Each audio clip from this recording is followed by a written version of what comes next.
I was one of those guys that when people saw me preach or heard me lead, they would say to me, "Man, I can't wait to see you in 10 years.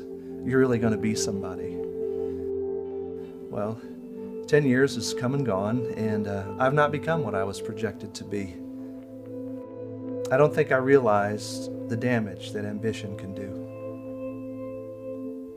When I finished seminary, I was well on my way. I went to my first church as a senior pastor, 26 years old. We had modest growth from 70 or so people to about 220. I pursued a PhD. I ended up going and teaching at a seminary. I wrote 2 books in 3 years, and one of those books, Preaching to a Post-Everything World, won a national award. I was speaking nearly every weekend, all over the country, and everything was set for me. A life of influence, of doing things for God, was right in front of me. That's when everything changed.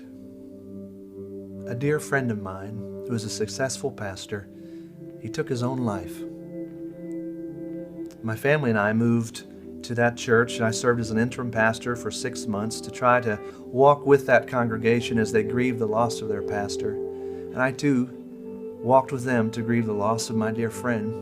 And through that process, I began to ask myself this question: Did my friend know that he didn't have to be a pastor to be loved or to make a difference in our lives? Did he know that he could have stepped down within the struggle he was facing and still have been a friend to so many of us that he mentored, still have dispensed gospel wisdom and grace? Did he know that he didn't have to be a pastor to make a difference?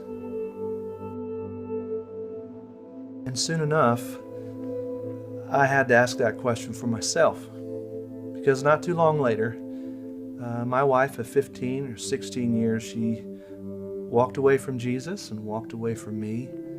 And I suddenly went from doing large things notably and fast to do great things for God to being a single dad with the ordinary and primary care of my 3 children on a daily basis. And in the midst of that community, there was a scandal.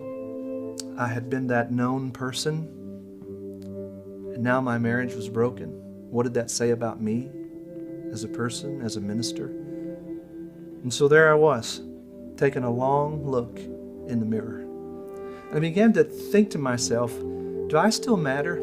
If I don't have all these credentials, if my book doesn't sell anymore, if I'm not a pastor anymore, and if I won't be again, do I still belong to Jesus? Does He still love me? If I'm talked about in the community, does Jesus still talk about me in gospel terms? As I'm asking those questions, in those kinds of ordinary beauties of daily love and care and grief, Jesus began to show me something. Began to tell me something about greatness. Yeah, I think it's a cool thing, even a marvelous thing, to preach to 40 or 400 or 4,000. What about changing a diaper? What about being a dad?